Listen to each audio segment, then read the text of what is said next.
I'm gonna show you how to use the hero's journey in your D&D campaign. I've spent a lot of time trying to understand the hero's journey and how best to implement it in D&D. And after 4 years of running 3+ games a week, I know it's insane, I have the answer. This is an ancient story structure that has been used and understood by people from all over the world since the art of storytelling was born around a campfire somewhere. Probably. So why not harness this tried and true storytelling archetype that has stood the test of time? After all, your players are playing D&D to feel heroic. Welcome storytellers, I am Holistic Dungeon Master and I help DMs master their craft. If you're enjoying my content so far, then like the video, crit the subscribe button and notification bell because it really helps out the channel. Now let's get rolling! For a long time, I wasn't giving my players what they wanted. I'll explain in a moment, but for now, I have a question for you. Yes, you. Why do your players play D&D and tabletop role-playing games? Go on, pause the video, write it down, hop in the comments, and type out your answer. I mean it, do this, really do this, it's a great exercise. You done? Great, awesome. The algorithm gods are appeased, and I'm really excited to see what you've all wrote, but there may be many reasons why they take 4 to 8 hour chunks of their lives to sit down and play imagination games with their friends, but I know the real reason. They want to escape the harsh realities of daily life and play a game where they get to feel important. But more simply, they want to feel like heroes. The very first video on my channel goes into details about this. You can check it out there, but I warn you, the quality is very different. The channel has progressed a long way since then. Just prepare for a bit of cringe, but it's okay. The information in it is solid though, so definitely still go check that out. It took me a long time to realize this little kernel of truth that I'm talking about, and an even longer time to try and figure out how to implement it into my games and give my players the feeling that they were searching for. Long time, took a long time. It's a technique that is commonly used in storytelling from the very beginning when it was born around a campfire, like I said, to even now, to modern stories, books, movies, films, video games, everything. Sounds cool, right? Something that old and prevalent has got to work in our stories, right? Well, it does, but tabletop RPG storytelling is very different. It's its own medium, and we as dungeon and game masters we're not the only ones playing and telling the story. So this technique, while tried and true and almost perfect for giving players that kind of, that heroic feeling, it needs to be heavily modified. Hell, some parts of it need to be discarded entirely. Luckily for you, I've done all of the experimenting and tinkering, and now I can show you exactly how to use the hero's journey in your games, so you don't have to waste all of that precious time, time that I wasted doing that stuff. Well, it wasn't really wasted, right? I mean, I get to tell you this now. But first, let's try to understand what makes this journey so heroic.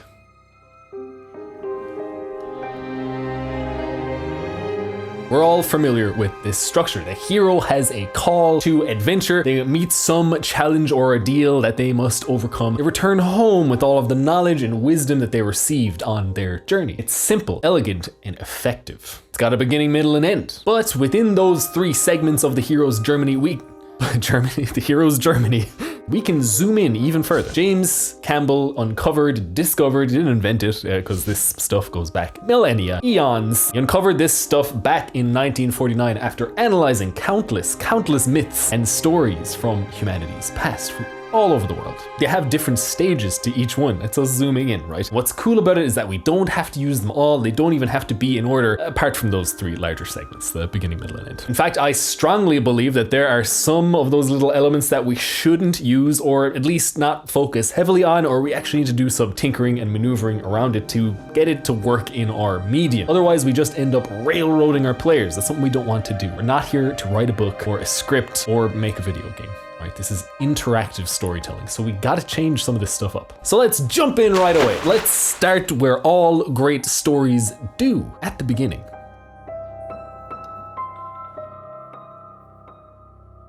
This is the beginning of the hero's journey. There are 5 parts to it, right? We got the call to adventure, we got the refusal of the call, we got the mentor, we got crossing the threshold, and we have the belly of the whale. I'm gonna go through each one and explain exactly how you can work them in to your campaign. So the call to adventure, right? Look, this is pretty self-explanatory stuff. Something happens in the heroes' lovely, safe little cozy lives to shake things up. This is usually reserved for our players' backstories if they're into writing detailed backstories, right? But we can use it within the first few sessions to kick off the main plot, the main story of our party. If we can think of our party as this hero, then this will make a lot more sense. For example, after the party, meet each other at the tavern, whatever, I know it's a cliche. They meet each other and they get to know each other through some maybe low stakes encounters. Boom, hit them. It's something major that happens that dramatically changes things and raises those stakes. Maybe we've been weaving clues about this change through those initial encounters for the first few sessions, right? So when it does happen, when we boom, hit them with it, it makes sense to our party. We need to think of a reason that would spur our party to rise to this challenge. As I always encourage DMs and GMs to do, look at your party's backstories, goals, ideals before planning out this change, before prepping any session, because perhaps some of our characters have reasons not to do so. You look at that stuff that they've given you, you take it and work it into this big change to give them all a reason to meet this thing head on, to accept that call to adventure. However, some of our players, perhaps some of them will have reasons not to do so, which leads wonderfully to our next step, the refusal to call. Now we need to be kind of careful with this one though. Already, look how quick this happens, just shows how different the medium is. Already, we're encountering one that could lead to heavy railroading. Think about it, your players are here, they're about to go on some epic adventure and be the heroes. Why would they refuse? They've sat down to play D&D, they're probably eager to go on some sort of adventure, especially if there's some reward in it for them, right? Most likely they wouldn't refuse, unless a solid reason is written into one of their major backstories. Maybe one of them is a coward, that's one of their flaws, or maybe they've got some major responsibilities tying them to their home and they're not gonna wanna leave. If so, then, and kind of only then, we can lean on that to provide that resistance for that character. But like I said, we should not try to kind of shoehorn that one in. Most of our heroes will be eager to meet this challenge head on, but our challenge should be one that they are not ready for. It will be above their ability to really put an end to. Someone will have to show them the path that they must tread. They're going to need the mentor. Again, we need to be careful with this one. Who exactly this mentor is, we should probably leave up to our players. Maybe it's someone in their backstory, maybe it's some NPC that they really took a shine to or that they're seeking out. We should plan the thing the mentor teaches, right, to point them in the right direction, but not who the mentor is. Our players should naturally find the mentor with their own actions and decisions. And once it becomes important in their narrative based on their preferences, that's who we choose to be the mentor, to teach them this stuff. But if your party come up with a better plan to meet this challenge and head on this better path before you reveal your one to them. For example, maybe their ruminations on what the big bad evil guy's weakness might be sounds way cooler than the one you thought of, and go with that instead. Change the mentor's lesson to be something that they're creating in their minds. It'll make them feel smart, right? It'll make them feel like they're figuring stuff out. It's fine to have a loose structure that path the mentor can show them, but we need to be oh so very careful not to railroad our players down it, and be ready to change it fluidly based on what our players do. And once they have all the knowledge they need, it will be time for them to cross the threshold. This is simple enough. They are now suitably prepared for the challenge, and now they're going to meet it head on. They're going to cross the threshold, that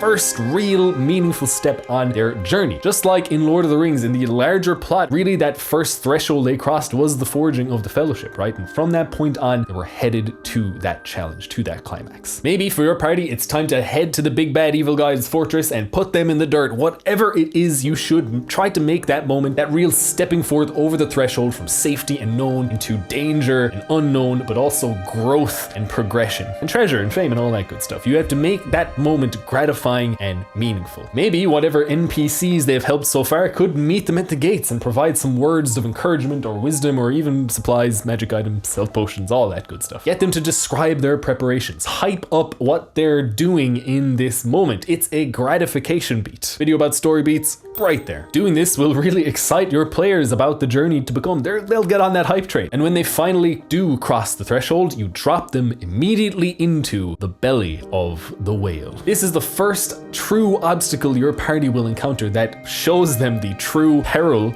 of this journey. Everything up until now has been kind of preliminary. That group of thugs, they ran out of town that hinted at some mastermind behind their deeds. The challenges, exploration, and puzzles they've had to endure to learn what they needed to start this journey. But now they have crossed that point of no return. It's that point where they defeat a major player in the big bad evil guy's schemes, and now they are known threats to their plans. They are all in now, and they can no longer take their chips off the table. To do so might even put everything they love at risk. They might even learn that they are the only ones who can put a stop to whatever is threatening this world, right? Maybe it's part of the prophecy. It's gotta be them. This first challenge to overcome needs to feel threatening and get them feeling as though there really is no turning back, and this unknown world is dangerous. Again, what that challenge is will largely be up to whatever your party's decisions were up until this point. Maybe an NPC they made an enemy of is a major player in this nefarious plot. Maybe something they've done has drawn them into this challenge. Whatever it is, they are now thoroughly on that hero's journey and ready to face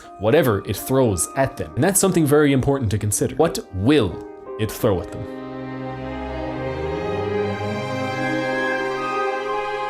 This is the meat of your campaign, the chunky middle, and there are 6 parts to it. The road of trials, the meeting with allies, the temptation, atonement, apotheosis, apotheosis. I really should have looked that up before starting recording. And the final challenge, right? That's the 6th one. Again, we're gonna go through them all, right? Let's do it. The road of trials. Again, it's kind of pretty self-explanatory. This is all of the stuff that they have to deal with on the way to the end. So yeah, that's like this is like sessions upon sessions upon sessions. But this is the thing about this middle part, the initiation. You can kind of chop and change and swap. It can even be happening at different times for different players. You can do that. Maybe, probably you should, otherwise things are gonna feel a little bit formulaic. But the whole point is they come into contact with more of the big bad evil guy's plans. They win most of these, but then they'll probably lose some too. Your big bad evil guy's plans will of course need to change based on what your party succeed or fail in stopping. And along this road, of course, they will make some friends. Some friends that can teach them or even give them something to help them on their journey. This is something that naturally happens in D&D. Party are usually saving someone or some place when they mess with the bad guy's plans. And because of their heroic deeds, they're going to meet people who are willing to help them. This help can take many forms: healing potions, supplies, gold, magic items, juicy goss, you name it. But every now and again, whoever the party decides to help should give them something that actually makes a real difference in their fight against evil, to help them on their hero's journey. A juicy lead about a potential big bad evil guy weakness. Some information about the next challenge that the party could take advantage of. Maybe it's a powerful ally that can aid them in the final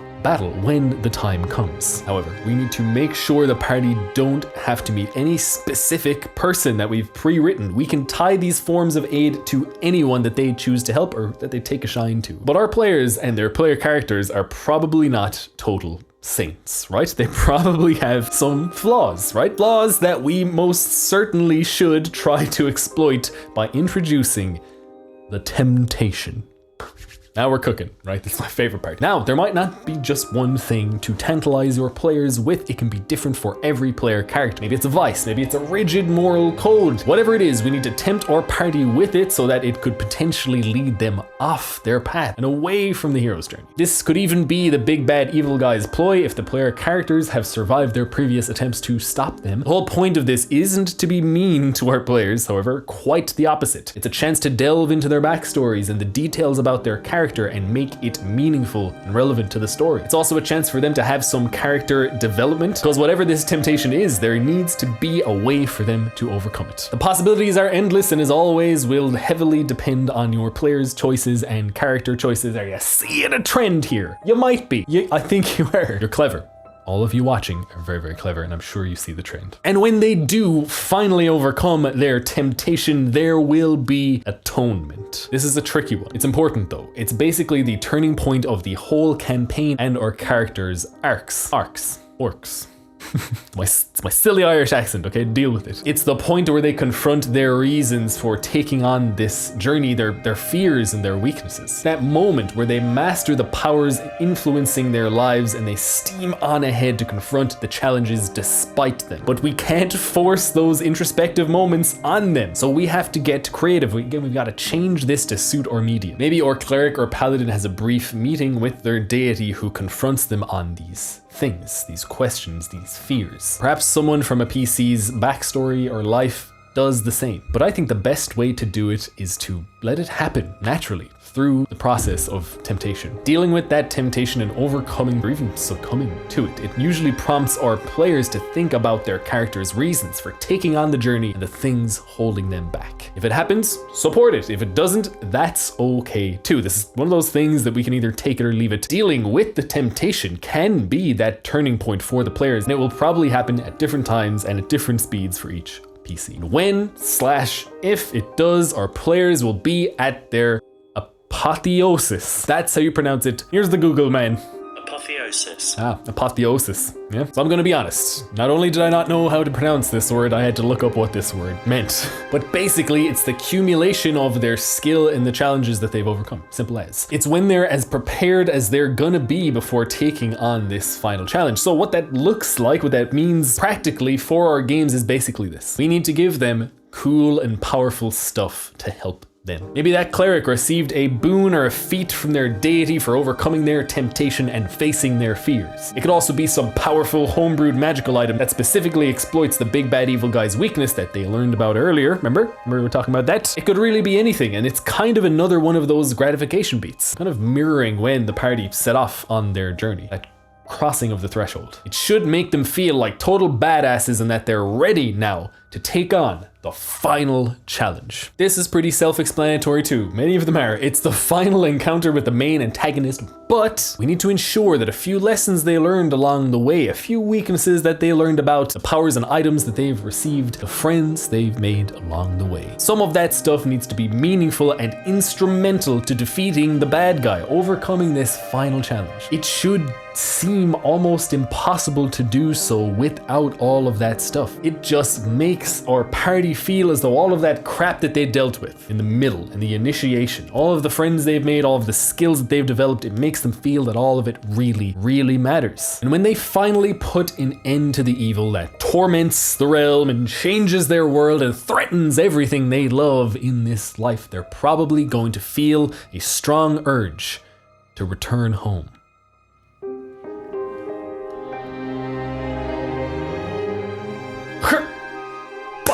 Just a quick intermission. You like systems that aren't just Dungeons & Dragons 5th edition? Well, we got them. We're playing them. If you want to run them, jump into the Discord server down below. Perfect if you want to try your hand at some of these things. We're always on the lookout for ambitious dungeon masters who want to try their hand running something a little bit different. So if that is you, then jump in there, introduce yourself, and join the fun. You'll also find the link to my Patreon. Huge shout out to my Patreon subscribers up on screen now. Please consider subscribing if you'd like to support the channel. All right, back to the video.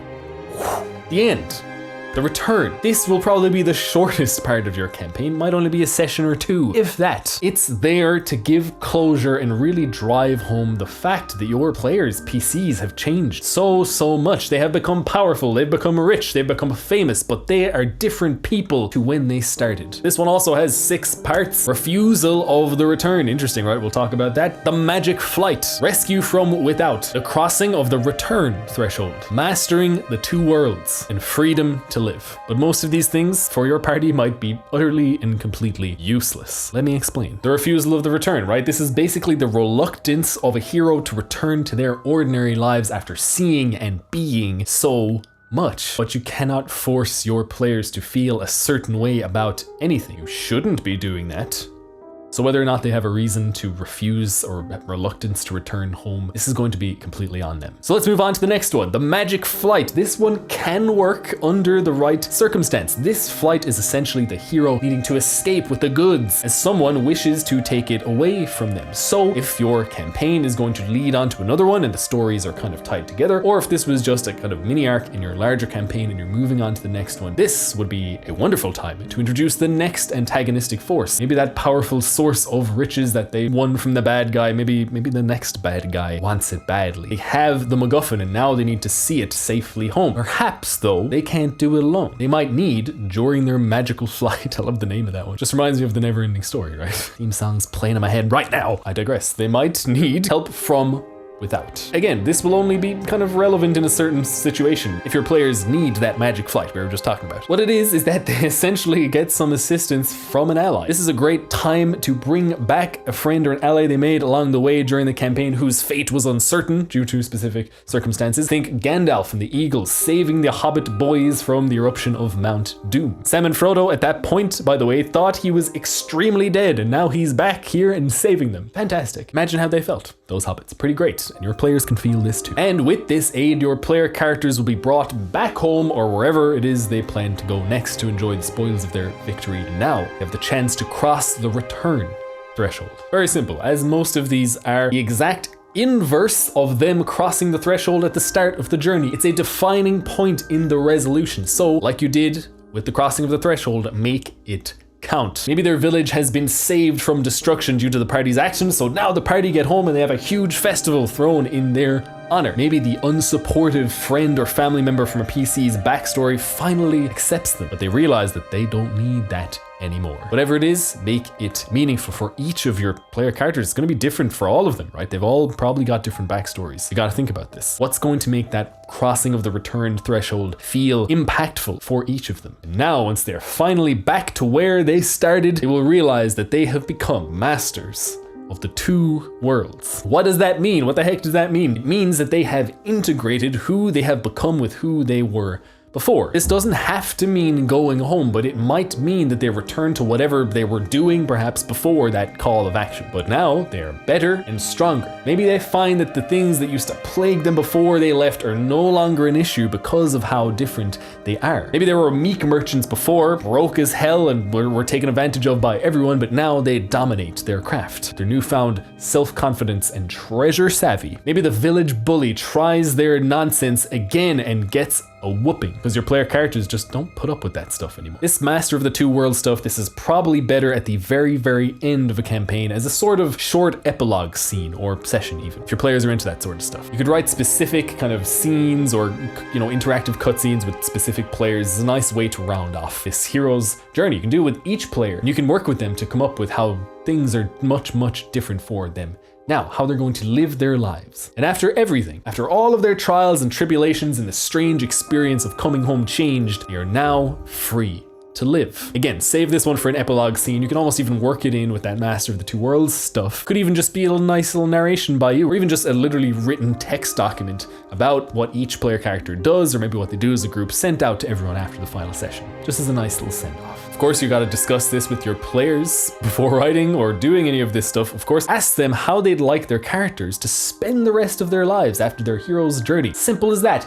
Maybe they want to open a world-famous bakery. Maybe they want to found a town. Maybe they want to start their own adventurers guild. I mean, come on, they've probably saved the world. They now have the fame and riches to do whatever they want, so let them. It just puts a solid full stop on the whole thing. Now your players and their characters have seen the entire hero's journey from start to finish. This will be a long-term thing. It will require some planning. As I said before in the video, but it bears repeating, not every PC will be at the same stage during the initiation phase, that chunky middle. So give everyone's character time to breathe and to take it all on at their own pace. And you will have really and truly given your players what they are really and truly playing this wonderful game with you for. Something that they might not be getting in their busy, hectic, and sometimes thankless daily experience. The need to feel important, the need to be heroes. If you've watched this video so far, then you are the dungeon master I make these videos for. Someone who is dedicated to being the best dungeon master they can be. So thank you so much for watching all the way to the end. Please like the video, share it with another DM who you think needs to send his party on the hero's journey. Crit the subscribe button and notification bell. And remember, this world needs good DMs.